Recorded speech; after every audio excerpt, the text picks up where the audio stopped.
Muy bien, bienvenidos a la parte número 8, nuestro tema número 8 de este curso virtual del Laboratorio de Bacteriología a la práctica clínica. Nos corresponde hablar sobre conceptos generales en pruebas de susceptibilidad antimicrobiana. Esto lo hemos dividido en dos partes, van a ser dos partes bien cortitas, porque en esta primera vamos a repasar conceptos básicos que ya hemos ido adquiriendo a lo largo del curso. Simplemente quisiera como puntualizarlos un poco más, les prometo que no va a ser tan larga como la parte 4 del tema número 7, va a ser mucho más corta. Y después vamos a hablar un poquito de algo práctico, con ejemplo, de cómo se debe hacer un reporte, qué datos debemos nosotros exigir para poder apoyarnos y dar de verdad un reporte adecuado que le pueda servir en este caso a nuestros médicos. Entonces vamos a enfocarnos ahorita, como les digo, en conceptos importantes. Ya la parte de lo que era ver las determinaciones de los mecanismos de resistencia, tuvimos oportunidad de discutirla bien amplio. Vimos los ejemplos, vimos las imágenes. Entonces creo que esa parte la tenemos cubierta y me interesaría sí volver sobre algunos conceptos. Entender nuevamente que cuando hablamos de farmacocinética, estamos hablando de cómo el cuerpo está manejando a las drogas, ¿okay? O qué es lo que el cuerpo le hace a la droga. Eso incluye básicamente cuatro procesos: el de absorción, distribución, metabolismo y eliminación. Y eso va a depender, en este caso de las drogas, básicamente es para drogas que se utilizan por vía oral, porque estas son las que tienen absorción. Las drogas endovenosas entra el 100% de la droga al torrente circulatorio. La farmacodinámica sería, en este caso, cuál es el efecto que está teniendo el antimicrobiano sobre el microorganismo. Nosotros hablamos de la curva de crecimiento bacteriano, hablamos de la concentración inhibitoria mínima, hablamos de la muerte bacteriana. En este caso, las curvas se pueden construir básicamente en función del tiempo. Se intenta buscar cuál es esa mínima concentración de antimicrobiano que puede matar al 99% de los microorganismos. Y entonces decimos a veces que la concentración bactericida mínima, cuando la estamos comparando con la concentración mínima, siempre es importante recordar que la concentración bactericida mínima y la concentración inhibitoria mínima, si están cercanas, estamos hablando de que el medicamento es más bactericida. Si ellas están muy alejadas entre sí, el medicamento se comporta como un bacteriostático o, como ya lo dijimos, un bactericida lento. Es importante entonces tener en cuenta que esto lo vamos a ver nosotros dependiendo de la densidad del crecimiento bacteriano, dependiendo de ese inóculo bacteriano, de cuántas unidades formadoras de colonia tenemos. La idea es intentar reducir ese número de unidades formadoras de colonia por lo menos 3 logaritmos para estar diciendo que estamos enfrentándonos a antimicrobianos con poder realmente bactericida. Recuerdan que nosotros hablamos de antimicrobianos que eran dependientes de la concentración, otros que eran dependientes del tiempo, y eso debe ir en función de cuál era el mecanismo de acción final del antimicrobiano.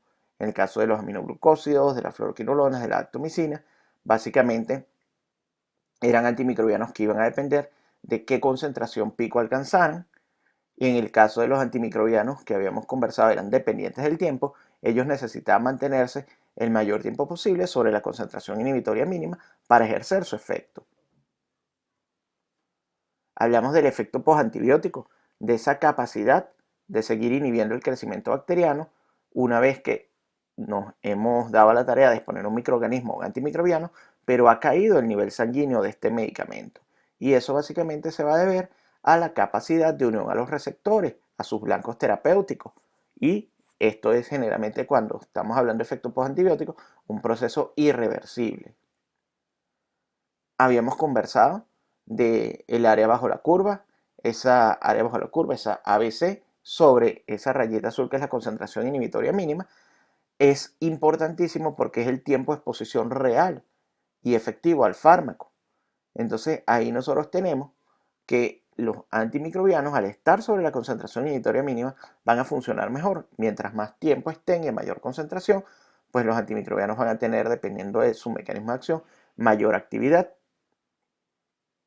También es importante recordar que nosotros hemos hablado de resistencia a los antimicrobianos. Lo vimos a lo largo de todo este módulo y lo hemos ido conversando cuando hemos ido desglosando los antimicrobianos uno por uno.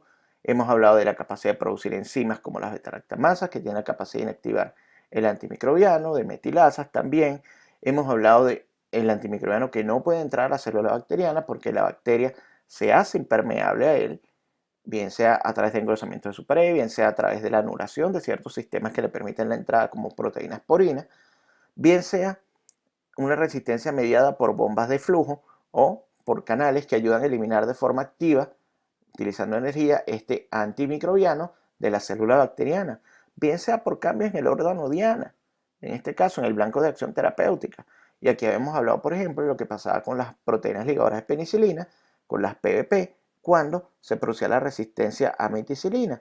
Entonces teníamos un cambio, y ese cambio era porque se producía una nueva PPP, una PPP2' o 2A, que tiene la capacidad de seguir sintetizando pared, pero menor afinidad por los beta-lactámicos. Y hemos hablado de que, por ejemplo, en el caso de las vías metabólicas, la inhibición de distintos pasos de una vía metabólica es efectiva. El problema es que se pueden hacer rutas metabólicas alternas o aberrantes para que cuando bloqueamos una con antimicrobianos, el microorganismo tenga la capacidad de hacer un bypass y tenga la capacidad de actuar en su proceso metabólico a pesar de estar en presencia del antimicrobiano. Eso lo habíamos visto de forma muy sencilla acá. Del lado azul teníamos la bacteria que está sensible, que tiene un blanco de acción terapéutico, una diana, la cual se une el antibiótico y va a producir el efecto, en este caso bactericida o bacteriostático. Entonces recuerden, acabamos de mencionar inactivación del antimicrobiano por la presencia de beta-lactamasas, acabamos de mencionar cambios en las rutas metabólicas, acabamos de mencionar impermeabilidad de la pared, acabamos de decir también que se altera ese blanco, ¿ok? Y esa alteración que se produce en el blanco de acción nos permite que el antimicrobiano actúe. El eflujo que se va a producir también cuando el antimicrobiano logra entrar a la célula. Todos estos son mecanismos de resistencia que se van a presentar en mayor o menor grado en las distintas bacterias.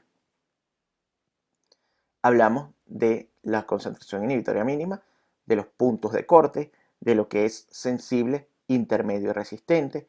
Conversamos sobre el dilema de la sensibilidad intermedia, ya que desde el punto de vista del laboratorio es una cosa y en la práctica clínica es otra.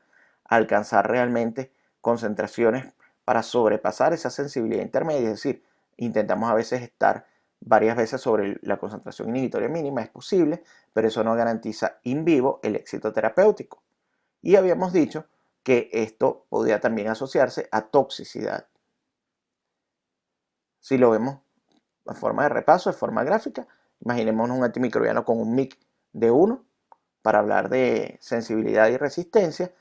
Todo lo que esté por debajo de ese MIC va a ser sensible, todo lo que esté por arriba de ese MIC de 1 va a ser resistente. Entonces es muy fácil imaginárselo. Recuerden que cuando lo habíamos hablado, desde el punto de vista de cómo se determinaba en el laboratorio, nosotros teníamos que la concentración inhibitoria mínima era esa mínima concentración del antimicrobiano donde se inhibía el crecimiento bacteriano, que sería en este caso el cuarto tubito. Pero ¿qué pasaba? Que cuando nosotros hacíamos la siembra de este medio líquido, medio sólido, podíamos ver que a esa dilución de antimicrobiano todavía en el medio sólido podíamos recuperar bacterias. Entonces esa concentración inhibitoria mínima era de 2 microgramos por mililitro, pero cuando lo hacemos en el medio sólido, podemos ver que tenemos una inhibición, por ejemplo en el antepenúltimo tubito, que sería 8 microgramos por mililitro, y esa sería en este caso la concentración bactericida mínima, la que es la menor concentración de antimicrobiano que es capaz de destruir, de matar, de aniquilar al 99% de los microorganismos. Hemos hablado de las pruebas de difusión en disco, el clásico método de Kirby-Bauer. Fue algo similar a esto, pero de manera natural, lo que sucedió con la colonia de Penicillium en una placa de Petri que estaba sembrada con un cultivo bacteriano y donde se vio un halo de inhibición. Y ese halo o zona de inhibición que interrumpía el crecimiento bacteriano alrededor de la colonia de Penicillium fue lo que le dio la idea a Fleming de que había algo que emanaba de esa colonia que producía inhibición del crecimiento o que lograba detener el crecimiento bacteriano. Una forma de hablar también y de hacerlo de forma fácil en el laboratorio, porque realmente hacer concentraciones inhibitorias mínimas por métodos de dilución es un poco complicado, requiere muchos reactivos, etc. Y no es tan viable cuando manejas muchas muestras. Si no tienes sistemas automatizados, a veces es un poco complicado. Y si requieres para alguna bacteria medir alguna concentración inhibitoria mínima en específico para un antimicrobiano, puedes utilizar el Epsilon Test o el exilómetro o la prueba de I-Test, que son simplemente tiras que vienen con concentraciones diferenciadas de antimicrobianos que pueden venir inclusive con concentraciones de un antimicrobiano en una mitad y del antimicrobiano con su inhibidor en la otra, como las que utilizamos para la determinación de resistencia, cuando queremos ver mecanismos, por ejemplo, de acción de beta-lactamasas, etc. Y esto lo que produce es un crecimiento, una inhibición del crecimiento en el ICSE, ya no es un círculo. Donde este elix se corta con la tira, en ese punto podemos leer la concentración inhibitoria mínima. Entonces es una forma fácil y nos puede ayudar a hacer nosotros de esas determinaciones en las placas de agar. Sin embargo, lo ideal cuando queremos tener concentraciones inhibitorias mínimas es tener sistemas automatizados, es tener métodos de dilución, es tener la capacidad de procesar muchas muestras al mismo tiempo. Y entonces aquí métodos como el BioTech, Microscan, el Phoenix, nos pueden ayudar mucho. Estos son métodos básicamente automatizados para determinación de sensibilidad. Recuerden que hemos conversado a lo largo del curso de la importancia de los datos que se necesitan para hacer una adecuada interpretación de los resultados de microbiología. Entonces, eso es importantísimo y por eso necesitamos que a veces las boletas de solicitud sean rellenadas ad integrum completamente. A veces tenemos problemas con el relleno de los datos, pero bueno, necesitamos poder, en estos casos, comunicarnos con el médico, con el paciente, para aclarar dudas. Algo que es importantísimo cuando uno lee los antibiogramas o los interpreta es entender el dilema, que ya lo hemos mencionado de la categoría intermedia, es entender que existen fenotipos de resistencia que son poco comunes y hay que saber cuándo decirle al clínico que hay que solicitar un nuevo cultivo. Vamos a ver esto de forma gráfica. Fíjense, por ejemplo, este es un modelo de boleta para solicitar estudios. Ahí ustedes observan que, bueno, se ve que tiene unos datos para manejo interno, fecha, datos filiatorios, etc. Vamos a verlo un poco más en detalle. Vamos a entender aquí, este es otro modelo, donde tenemos también datos generales, datos filiatorios de contacto, pero fíjense que a diferencia del modelo anterior, y vuelvo sobre ese modelo, ustedes aquí vean al final un listado de estudios microbiológicos, simplemente para marcar. En la parte intermedia tienen las preguntas más básicas, o sea, lo que es el tipo de muestra, qué región anatómica, qué diagnóstico tiene el paciente, si ha recibido antibióticos sí o no, si recibe antibióticos cuáles, ¿okay? Igual que los que ha recibido, si tiene cultivos previos y qué tratamiento concomitante tiene. ¿Por qué es importante eso? Porque esos son datos mínimos que nos permiten a nosotros saber si tenemos, por ejemplo, que utilizar una resina absorción, si tenemos que dejar el cultivo más de 24 horas en incubación, qué se está sospechando, qué microorganismo, y eso nos permite ayudar. Sin embargo, fíjense, bueno, esto es un modelo que utilizábamos en el centro privado donde yo trabajaba.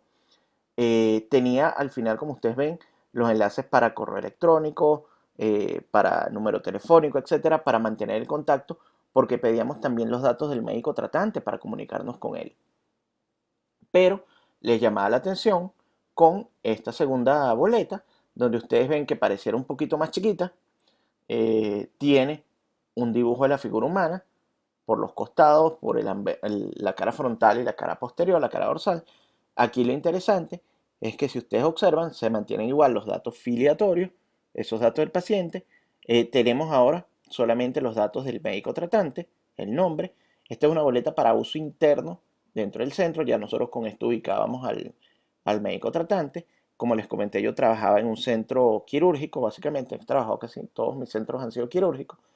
Y sabemos que muchas veces estas boletas no las llena el médico directamente, las llena el asistente, las llena el personal de enfermería y muchísimas veces, pues bueno, mientras menos tengan que escribir, menor posibilidad de error hay. Entonces le damos la opción de marcar qué tipo de muestra es, si es una secreción, si es un tejido, ¿ok?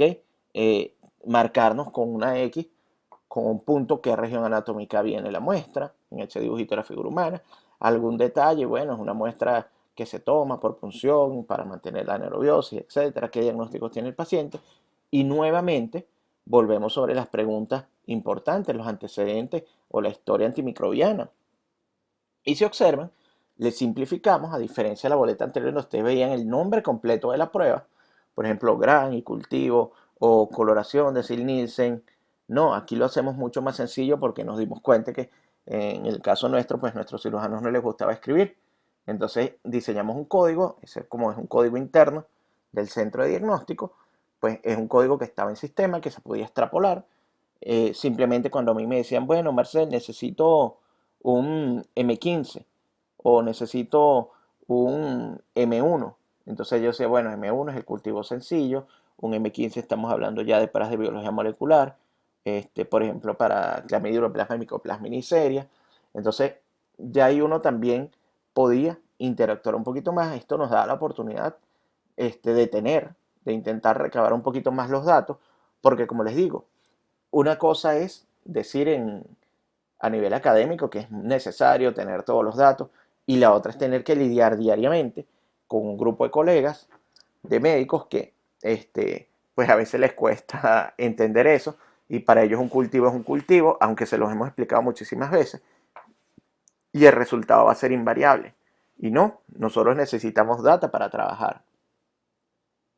Fíjense, ahora esta simplificación inclusive. Ahora ya eliminamos las figuras laterales, solamente región ventral y región dorsal. Fíjense, esta es una boletita más pequeña todavía. Coloca la fecha, nombre del paciente, documento de identidad, edad, sexo y de diagnóstico.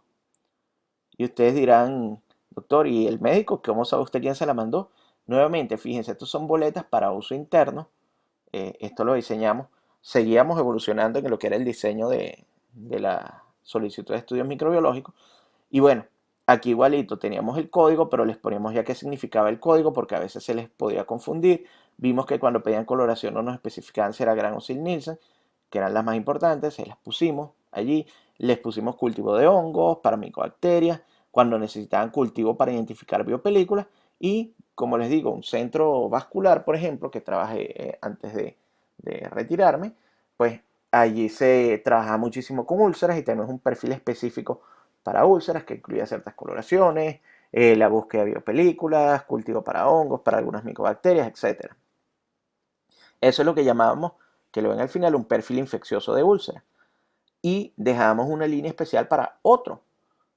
¿Por qué? Porque fíjense que aquí fuimos simplificando, pasamos de todos los estudios a los que nos dimos cuenta después de varios años que más se solicitaban.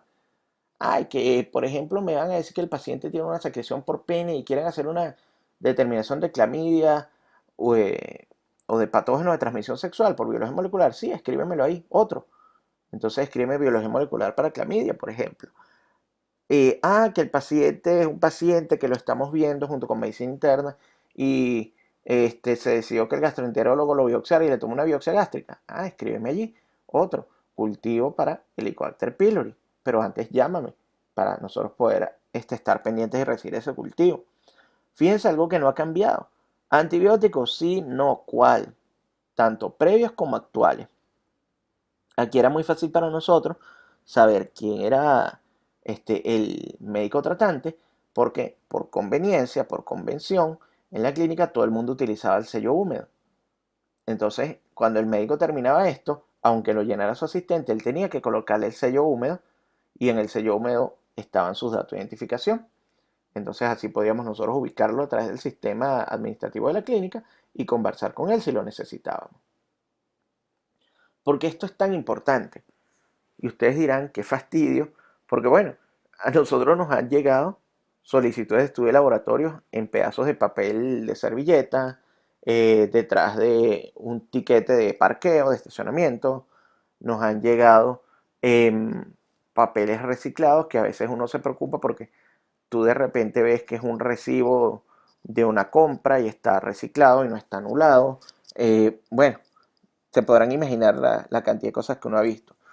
A veces llegan simplemente con muy buena educación y dicen, favor realizar cultivo, y no te dicen qué secreción, ni el nombre del paciente, ni nada, solamente dice eso. A veces dice cultivo de antibiogramas, no te dicen qué es, ni tiene datos del paciente. Entonces hay que tratar de trabajar con la mayor cantidad de información posible, información precisa. Y una forma de hacerlo, sobre todo en laboratorios que no sean muy grandes, en centros donde usted pueda mantener una interacción, un contacto lo más personalizado con sus médicos, es tratar también de mantener contacto verbal, tratar de mantener contacto a través de mensajería electrónica, algún sistema interno que tenga el centro de salud, etcétera. pero traten siempre de recabar los datos. Los datos nos permiten analizar mejor, darle una lectura crítica a un antibiograma. No es lo mismo ver un estafilococcus aureus resistente a meticilina en un paciente que ha recibido ampicilina sulbactam, trimethoprim sulfa, que recibió levofloxacina, vancomicina, etcétera, a verlo en un paciente naif, virgen para antibióticos, que está viniendo de la comunidad, o sea, ¿por qué está colonizado, no está colonizado? ¿Qué pasó? Entonces, eso nos ayuda a hacer interpretaciones del antibiograma. No es lo mismo ver un aislamiento de estenotropoma una maltofilia en un paciente hospitalizado que en un paciente que viene de la comunidad. ¿Cómo diablos un paciente seleccionó una estenotropoma una maltofilia? Que generalmente la vamos a nosotros a ver en pacientes hospitalizados sometidos a terapia con carbapenem. Entonces, ¿qué está pasando? ¿Cómo es un aislamiento real? Hay que repetir la muestra. ¿Qué le decimos al clínico?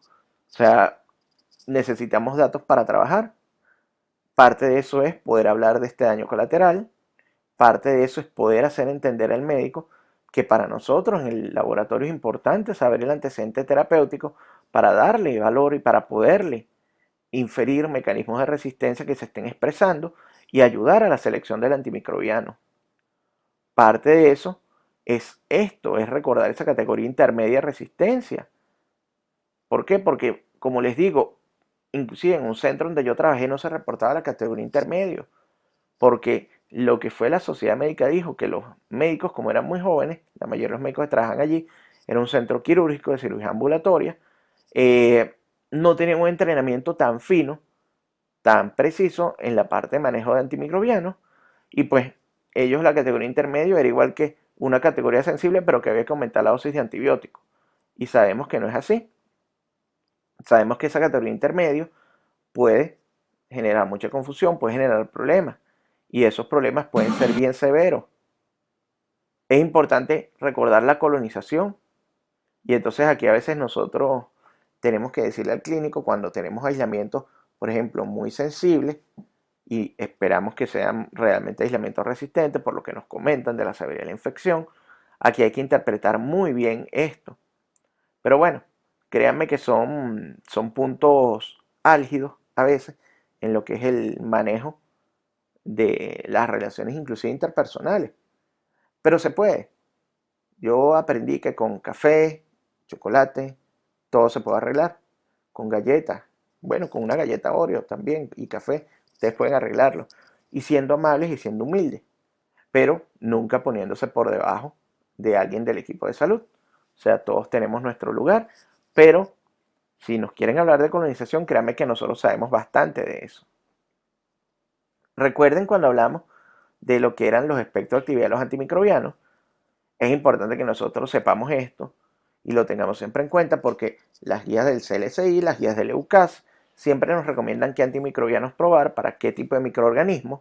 Cuando nosotros estamos haciendo la identificación, cuando nos llega la muestra ya presumimos que puede haber allí y tenemos que estar ya mentalmente preparándonos para al día siguiente o a la determinado número de horas estar nosotros preparando estas pruebas de susceptibilidad, pero es importante a veces que se lo recordemos también al clínico, porque muchísimas veces tenemos, como por ejemplo en el caso de los gram negativos, excepciones con los no fermentadores, como por ejemplo el ertapenem, y yo he tenido colegas que han llegado muy molestos al laboratorio de microbiología a preguntarme que por qué yo a la pseudomonas aeruginosa no les estoy reportando el ertapenem si el paciente está con ertapenem.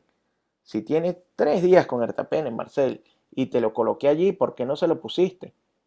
Y yo siempre le digo, doctor, tiene un comentario al final que dice, por favor, comunicarse de manera urgente con el laboratorio de microbiología. Bueno, aquí estoy, vengo a hablar contigo para que me digas por qué hiciste esta barrabasada de no colocarme el antibiótico que yo estoy utilizando. Doctor, las pseudomonas aeruginosa son intrínsecamente resistentes al ertapenem. El ertapenem ni siquiera se les prueba. Te compro un café. Así termina esa discusión. O sea, la persona tiene que entender que hay que bajarse a veces un poquito el pedestal. Me equivoqué, acéptelo. De una forma sencilla, estamos todos para ayudarnos. Eso es importante. Hay que entender, por ejemplo, y lo mencionamos cuando hablamos de la resistencia inducida a la clindamicina, que es súper frecuente tener problemas con esta interpretación del antibiograma. Cuando uno le dice al clínico que por favor que tenga cuidado con la clindamicina que está utilizando, que se puede inducir resistencia, y ustedes ven que a los 4 o 5 días les regresa una muestra del paciente con una falla terapéutica. Tratamiento que está recibiendo el paciente, clindamicina a 900 miligramos cada 6 horas, una dosis máxima. Y el paciente probablemente está haciendo todos los eventos adversos, ¿ok?, de la clínica. Entonces, a lo mejor hasta hace una colitis pseudomembranosa. Y bueno, todo esto se puede haber evitado conversando. ¿Se acuerdan de esto? Hablamos del mecanismo de resistencia para oxacilina, básicamente por la aparición de esas proteínas ligadoras de penicilina mutantes con mayor afinidad. Hablamos de la trampa de la vancomicina, donde se va a producir ese crecimiento de la pared bacteriana, ese aumento de grosor, y pues van a haber más residuos de alanina, y estos residuos de alanina son en donde se va a unir, en este caso la vancomicina, y no va a lograr ejercer su efecto. Hablamos de la evolución de la resistencia bacteriana, de cómo apareció la penicilina, luego la resistencia a la penicilina, luego apareció la vancomicina y la oxacilina, luego empezaron a aparecer los estafilococos resistentes a meticilina. Cuando estos aparecieron se aumentó el uso de la vancomicina y bueno, vinieron las cepas heterovisa, las cepas visa, las cepas BRSA, que son las cepas con resistencia completa a vancomicina, y después el fenómeno de la vancotolerancia. Esto es importante explicárselo a veces a los clínicos porque muchísimas veces ese concepto de multidrogoresistencia, resistencia extendida o de par resistencia no lo tienen. Entonces, nosotros podemos ayudar allí. Es importante hablar, recordarles los mecanismos de resistencia. Fíjense que es algo interesante. Pasa mucho, por ejemplo, con ciertos microorganismos, y siempre uso el ejemplo que veíamos con los cirujanos, en la infección anaerobia, el uso de aminoglucósidos. Y yo no sé por qué a los cirujanos les encanta utilizar el aminoglucósido como monoterapia, bien sea por vía endovenosa o bien sea por vía intramuscular. Y eso es un error. Los antimicrobianos del tipo aminoglucósido no se utilizan solos. Se genera rápido resistencia, producen toxicidad. Ellos son excelentes en combinaciones para hacer sinergismo, pero no, generalmente no se deben de utilizar, por regla general, no los utilizamos solos. Si es importante aclarar esto entonces al médico, porque muchísimas veces nos dicen, pero bueno, Marcel, yo le estoy colocando esto y en el antibiograma dice que es sensible, pero mi paciente va cayendo, en mi país dicen palo abajo, va fallando. ¿Qué está pasando? Está peor. Bueno, doctor, esto probablemente se debe a que el microorganismo es un anaerobio. Los microorganismos anaerobios tienen resistencia intrínseca, pero yo no estoy tratando un anaerobio. Pero usted tiene una herida quirúrgica con necrosis, usted tiene una herida que se soltaron unos puntos, donde me dice que huele mal, que crepita.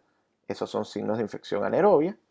Realmente el aminoglucósido en combinación en la infección anaerobia se utiliza, pero no como monoterapia. Es que yo lo puse para tratar el estafilococo que me reportaste aquí.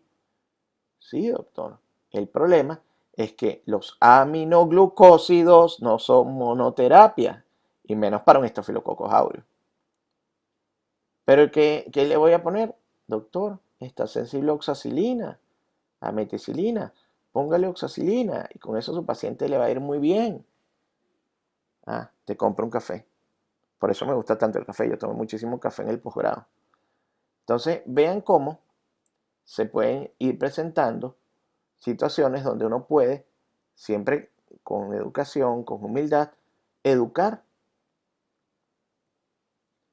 Recuerdan que hablamos de los fenotipos de resistencia que nos permiten sospechar un mecanismo presente, en los problemas en lo que es la formación de las porinas para cloranfenicol, igualmente para tetraciclina, los cambios en proteínas reguladoras, las respuestas de tipo SOS que se dan cuando se utiliza ampicilina, la pérdida de afinidad por la RNA polimerasa con rifampicina, cuando tenemos, en este caso con ciprofloxacina, alteraciones en el blanco de acción, en la DNA girasa, y esto nos dice al presentarse un mecanismo de resistencia, una falla, o nosotros en el laboratorio detectar resistencia, que esto puede ser lo que está pasando, y en el caso de acitromicina, perdón, de Astronan, podemos ver nosotros pérdida de proteínas reguladoras.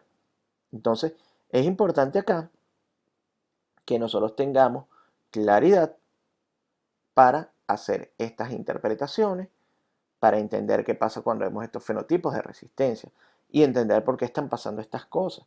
Se usó el antimicrobiano previamente, ¿qué pasó? ¿Hay fenotipos de resistencia raros? Sí, hay fenotipos de resistencia raros.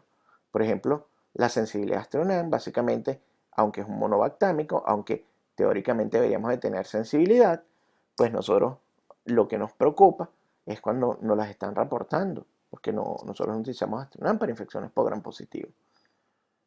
Streptococcus pyogenes resistente a penicilina.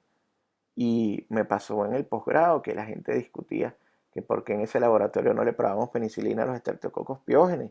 Simplemente les reportábamos que no nos gustaba hacer antibiogramas.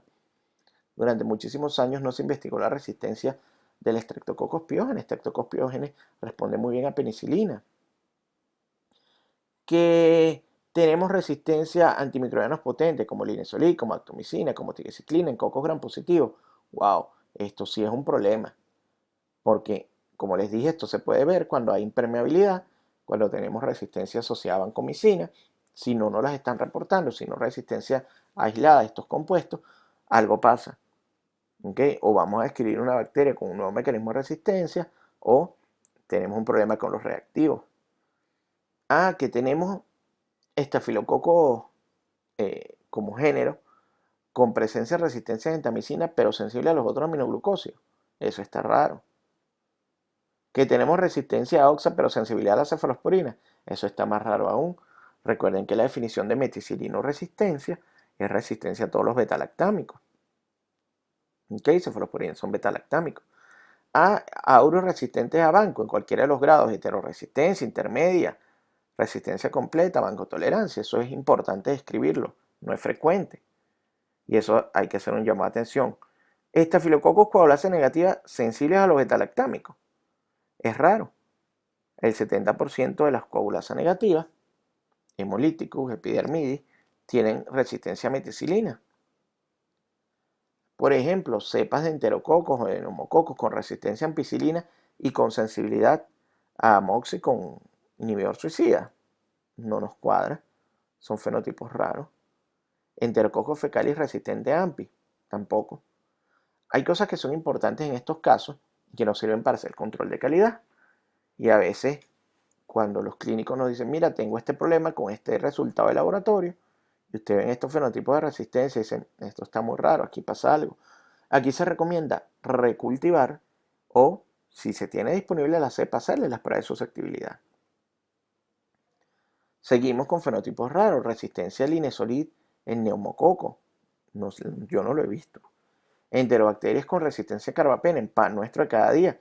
Si lo vemos bastante, pasó de ser un fenotipo raro a ser un fenotipo con bastante frecuencia. De hecho, para eso tenemos ahora las pruebas para determinar carbapenemasa de manera rápida, pero no es lo ideal.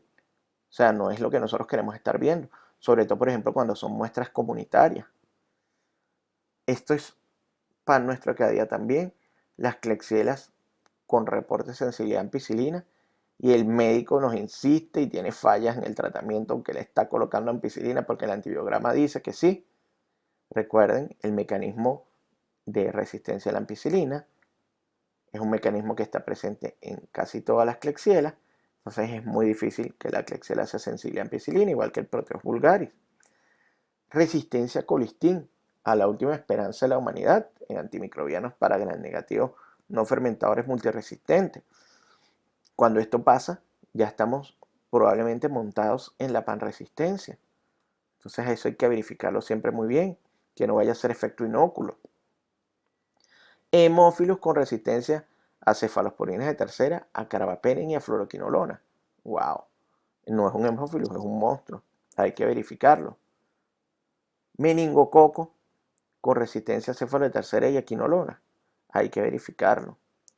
Anaerobios resistentes a los antianaerobios, como el metronidazol. wow, estos son alarmas. Esto hay que verificar si de verdad es así. O clostridios difíciles con resistencia a banco. Hay que verlo porque muchísimas veces, recuerden que la vancomicina, al ser una molécula tan grande, se usa, en algunos casos se da por vía oral, para que, como no se va a absorber, actúe directamente en la luz intestinal sobre clostridios difíciles. Si hay resistencia a banco, eso no va a funcionar, no va a servir de nada. Nosotros tuvimos la oportunidad de conversar de algunos mecanismos de resistencia y cómo se podía dar su interpretación o implicación terapéutica, tanto en gram positivos como en gram negativos. En los gram negativos hablamos de la presencia de beta-lactamasa espectro expandido, que en las enterobacterias eso nos está hablando de resistencia desde el punto de vista clínico a la cefalosporina, de la producción de la enzima ANC, que es una beta-lactamasa inducible asociada a resistencia intratratamiento, básicamente con cefalosporinas de tercera, de lo que eran las mutaciones en la DNA girasa, básicamente asociadas a la determinación que se hace con ácido anhidríxico como molécula base o madre de las quinolonas. Entonces podemos decir que, bueno, hay pérdida de sensibilidad a las quinolonas, o cuando ya tenemos resistencia demostrada a todas las quinolonas, o tenemos una doble mutación en esa DNA girasa, se nos va a expresar como una resistencia a la fluoroquinolona. En pseudomonas aeruginosas hablamos igualmente de la hiperproducción de ANC, de la expresión de ANC cromosómica inducible, y esto básicamente, el problema que teníamos era que nos está dando resistencia a monobactámicos, a ceftazimia, cefepima. Hablamos igual de cambios en la DNA girasa, resistencia a quinolona, y hablamos de las metalo-beta-lactamasa, que están asociadas en este caso a la resistencia a los carbapenems. Para gram positivo, dijimos que era importante la presencia de las beta-lactamasas tipo penicilinasa para resistencia a las acilapinopenicilinas, básicamente, de la proteína ligadora de penicilina 2' como mecanismo de resistencia para la meticilina, y entonces antes decíamos resistencia a todos los beta-lactámicos, ahora hacemos la salvedad excepto céfalo de quinta, de la presencia de ciertas enzimas inactivantes para aminoglucósidos, que nos iban a dar un fenotipo de resistencia a aminoglucósidos, de las enzimas metilasas, tanto inducibles como constitutivas, donde vamos a tener no solo resistencia a macrólidos a clinda, sino también, en el caso que tuviésemos la oportunidad de utilizarlo, pérdida la actividad de quinupristin de alfopristin. Con enterococo hablamos de los cambios en el blanco de acción, la PBP, con la aparición de esa PBP de tipo 5, entonces hablamos de resistencia a penicilinas y carbapenem, con las enzimas inactivadoras de aminoglucósidos, resistencia a aminoglucósidos, posiblemente high level, de alto nivel, la presencia de los genes, como el gen BAM-B, que nos está diciendo que puede haber, desde el punto de vista teórico, desde el punto de vista in vitro, sensibilidad al teico. Sin embargo, vamos a tener falla terapéutica, por eso no se aconseja utilizar teicoplenina cuando hay expresión ya de resistencia a banco.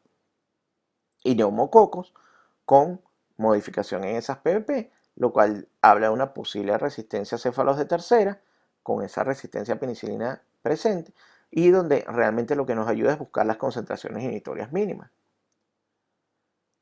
Otro universo, otro mundo, son las biopelículas, a las cuales podemos hacer determinaciones desde el punto de vista del laboratorio convencional, ayudarnos con microscopía electrónica, si pudiésemos, utilizar agares específicos, utilizar técnicas para aumentar la sensibilidad, como por ejemplo la sonicación, etc.